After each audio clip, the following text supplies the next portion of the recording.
ನಿನ್ನೆ ನಮ್ಮ ಕ್ಯಾಬಿನೆಟಲ್ಲಿ Thursday ಕ್ಯಾಬಿನೆಟ್ನಲ್ಲಿ short tunnel ಏನಿದೆ ಅದು ಹೆಬ್ಬಾಳದಿಂದ ಪ್ರಾರಂಭವಾಗಿ ಕವಾಫ್ಸು ಕ್ಯಾಂಪಸ್ನಲ್ಲಿ ಮೇಲ್ಗಡೆ ಬಂದು ಎಲಿವೇಟೆಡ್ ಕಾರಿಡಾರ್ ಮುಖಾಂತರ ಮೇಕ್ರಿ ಸರ್ಕಲ್ಗೆ ಹೋಗಿ ಡ್ರಾಪ್ ಆಗ್ತದೆ.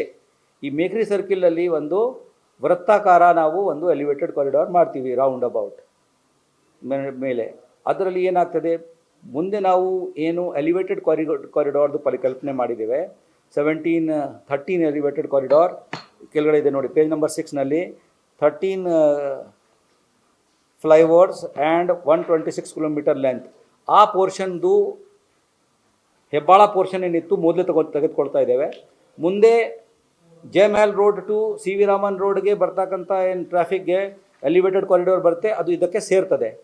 ಹೀಗಾಗಿ ಈ ಪರಿಕಲ್ಪನೆ ಏನಿದೆ ನಾವು ಪ್ರಾರಂಭ ಮಾಡ್ತಾ ಇದ್ದೇವೆ. ಇನ್ನೂ ಅದಕ್ಕೆ ಕ್ಯಾಬಿನೆಟ್ ಅಪ್ರೂವಲ್ ದೊರಕಿಲ್ಲ, ನಾವು ಹೋಗಿಲ್ಲ. ಯಾಕೆಂದರೆ ಅದರಲ್ಲಿ ಬೇರೆ ಬೇರೆ ಥರದ್ದು ವರ್ಗೀಕರಣ ಮಾಡ್ಕೊಂಡು ಹೋಗಬೇಕಾಗಿರುತ್ತೆ. DPR ಆಲ್ಮೋಸ್ಟ್ ಫೈನಲ್ ಇದೆ, ಈ ತಿಂಗಳು ಅದನ್ನು ತರ್ತೇವೆ. ಟ್ರಾಫಿಕ್ ಏನು ಬರ್ತಾ ಇದೆ ಅಟ್ ಹೆಬ್ಬಾಳ, ಅದರಲ್ಲಿ ಯಾರಿಗೆ ಮೇಖರಿ ಸರ್ಕಿಲ್ವರೆಗೂ ಮಾತ್ರ ಹೋಗಿ ಜಯಮಹಲ್ ರೋಡ್ ಅಥವಾ ಸಿ ವಿ ರಾಮನ್ ರೋಡ್ ಈ ಕಡೆಗೆ ನಮ್ಮ ಟುವರ್ಡ್ಸ್ ಯಶವಂತಪುರ ಹೋಗಬೇಕಾಗಿರುತ್ತೆ, ಅವರಿಗೆ ಮೇನ್ ಪಾತ್ವೇಗೆ ಬರಲಿಕ್ಕೆ ಅವಕಾಶ ಇರಲ್ಲ. ಅವರು ಇಮಿಡಿಯೇಟ್ಲಿ ಬಂದು ಈ ಟನಲ್ ಮುಖಾಂತರ ಬಂದು, ಇದು ಫ್ರೀ ಇದೆ, ಟೋಲ್ ಪೋಲ್ ಇಲ್ಲ ಇದರಲ್ಲಿ 3 ಹೋಗೋದು 3 ಬರೋದು 6 ಲೇನ್ ಇವೆ. ಓಪನ್ ಮಾಡಿ ಬೇಗ ನಾವು ಎಲಿವೇಟೆಡ್ ಮಾಡಿದರೆ ಇದು ನಮ್ಮ ಲಾಂಗ್ ಟನಲ್ ಏನಿದೆ ಈಗ ಟೆಂಡರ್ ಮಾಡ್ತಾ ಇದ್ದೀವಿ, ಅದು ಎಲ್ಲ ಆಗಿ 3 ವರ್ಷ ಪ್ಲಸ್ ಸ್ವಲ್ಪ ಮೇಲ್ಗಡೆ ಕೆಳಗಡೆ ಹೋಗುತ್ತದೆ. ಅದರೊಳಗಾಗಿ ಈಗ ನಾವು ಹೆಬ್ಬಾಳ ತುಂಬ ಚೆನ್ನಾಗಿ ಮಾಡ್ತಾ ಇರೋದರಿಂದ ಕೂಡ immediately after Baptist there is stocking up to Mekhri circle. So Mekhri ಸರ್ಕಿಲ್ವರೆಗೂ ನಾವು ಮಾಡಿದರೆ ಮುಂದೆ ಮೇಕ್ರಿ ಸರ್ಕಿಲಲ್ಲಿ ಇರ್ತಕ್ಕಂಥ ರೌಂಡ್ ಅಬೌಟ್ಗೆ ಜಯಮಹಲ್ ಮತ್ತು ಸಿ ವಿ ರಾಮನ್ ರೋಡಿಂದನೂ ಕೂಡ ಕನೆಕ್ಷನ್ ಆಗಿ ಬಂದ್ಬಿಡುತ್ತೆ. ಈ ಕೆಲಸ ಮೊದಲೇ ಮಾಡಿಬಿಡ್ತೀವಿ. ಓಪನ್ ಮಾಡ್ತಿರೋದರಿಂದ ನಮಗೆ ಟನಲ್ ಬೋರಿಂಗ್ ಮಷೀನ್ಸ್ ಏನಿದೆ, ಇವತ್ತು ನೀವು ಆರ್ಡರ್ ಕೊಟ್ಟರೆ 18 ತಿಂಗಳು ತಗೊಳ್ತದೆ ಬರಲಿಕ್ಕೆ.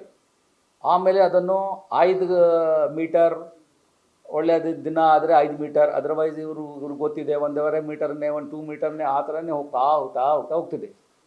ಹೀಗಾಗಿ ನಾವು ಅದುವರೆಗೂ ಕಾಯಲಿಕ್ಕೆ ಆಗೋದಿಲ್ಲ. ಹೀಗಾಗಿ ನಾವು ಇಮಿಡಿಯೇಟ್ಲಿ ಒಂದು ಶಾರ್ಟ್, ಅದು ಟನಲ್ ಅಂತ ಹೇಳಿರೋದ್ರಿಂದ ತಮ್ಮೆಲ್ಲರಿಗೂ ಸ್ವಲ್ಪ ಒಂಥರ ಭಾವನೆ ಉಂಟಾಗ್ಬಿಡುತ್ತೆ. ಅದಕ್ಕೆ ಅಂಡರ್ ಪ್ಯಾಸೇಜ್ ಅಂತ ತಿಳ್ಕೊಳ್ಬೋದು. ನಿಮಗೆ ಜಾಸ್ತಿ ಸೆನ್ಸಿಟಿವಿಟಿ ಸೂಕ್ಷ್ಮ ಆಗಿದ್ದರೆ ಟನಲ್ ಒಂದು ವರ್ಡಿಂದ ನೀವು ಅದನ್ನು ಅಂಡರ್ ಪ್ಯಾಸೇಜ್ ಅಂತ ತಿಳ್ಕೊಳ್ಬೋದು. That work will complete. Tunnel road ಇಲ್ಲ, ಇದು ಏನು ಬರುತ್ತೆ ನಮ್ಮ ಇದನ್ನು ಎಸ್ ಟಿ ಮಾಲ್, ಅದರಲ್ಲಿ KR ಪುರಮಿಂದ ಬರ್ತಕ್ಕಂಥ ಟ್ರಾಫಿಕ್ ಮತ್ತು ಇಲ್ಲಿ ಯಾರಿಗೆ ಸ್ಟ್ರೇಟ್ ಆಗಿ ಮೇಕ್ರಿ ಸರ್ಕಿಲ್ಗೆ ಹೋಗದೆ ನೇರವಾಗಿ ಹೋಗಬೇಕಾಗಿರುತ್ತೆ, ಅವು ತಗೊಳ್ತಾರೆ up to central silk board junction. And ಅದರಲ್ಲಿ ಕೂಡ exit is making up to electronic city by ಇದನ್ನು ಎಲಿವೇಟೆಡ್ ಕಾರಿಡಾರ್. ಸೂರ್ಯಘರ್ ಮುಫ್ತ್ ಬಿಜ್ಲಿ ಯೋಜನೆಯಡಿಯಲ್ಲಿ ಸಾಂಪ್ರದಾಯಿಕ ವಿದ್ಯುತ್ ಮೇಲೆ ಅವಲಂಬನೆಯನ್ನು ಕಡಿಮೆ ಮಾಡಲು ಮನೆಗಳ ಮೇಲ್ಛಾವಣಿಯಲ್ಲಿ ಸೌರ ವ್ಯವಸ್ಥೆಯನ್ನು ಸ್ಥಾಪಿಸಲು ಅವಕಾಶ ನೀಡಲಾಗಿದ್ದು, ಸೌರ ಫಲಕವನ್ನು ಸ್ಥಾಪಿಸಲು ಮನೆ ಮಾಲೀಕರಿಗೆ ಬ್ಯಾಂಕ್ಗಳಿಂದ ಸಾಲ ಸೌಲಭ್ಯದ ಜೊತೆಗೆ ಸಹಾಯಧನವನ್ನು ನೀಡಲಾಗುತ್ತದೆ. ಸೌರ ಫಲಕಗಳನ್ನು ಸ್ಥಾಪಿಸಲು 30,000ದಿಂದ 78,000ದವರೆಗೆ ಸಹಾಯಧನ ನೀಡಲಾಗುತ್ತದೆ. ಹಿಂದೆ ಸೂರ್ಯಘರ್ ಮುಫ್ತ್ ಬಿಜ್ಲಿ ಯೋಜನೆಯಡಿ ನೋಂದಾಯಿಸಿಕೊಳ್ಳಿ.